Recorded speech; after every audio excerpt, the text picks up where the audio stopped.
流水將清得沒大半火沙，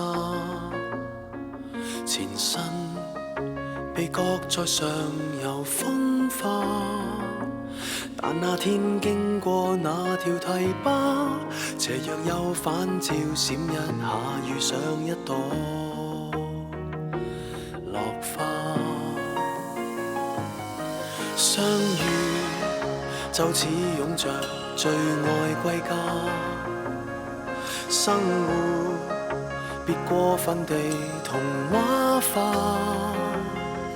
故事假使短過這5月落霞，沒有需要驚詫。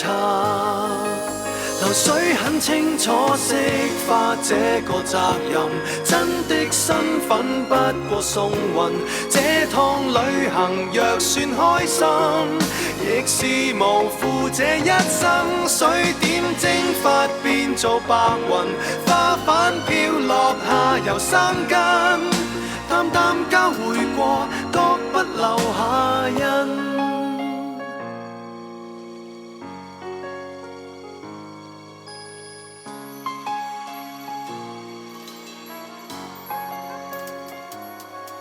流水在山谷下再次分叉，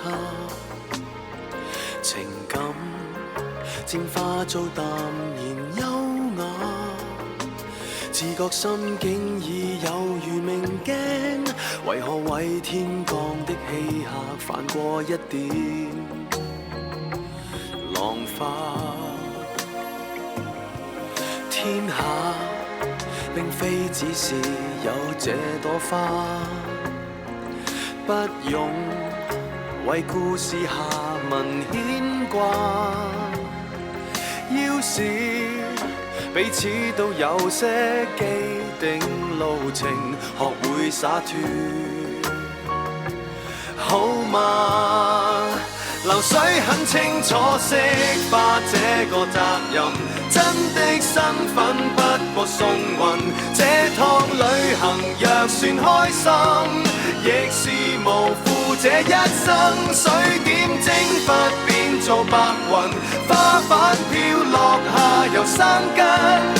命運敲定了要這麼發生，講分開可否不再用含時的口吻，習慣無常才會慶幸。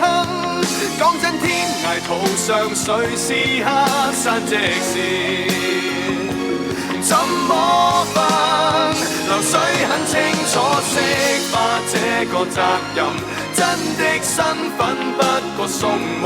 這趟旅行若算開心，亦是無負這一生。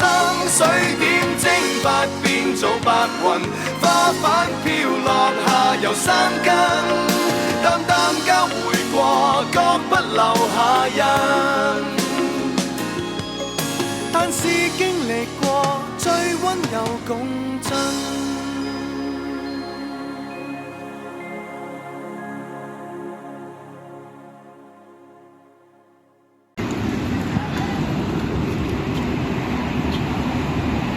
一轉我就已到家，歷險逼真對嗎？相信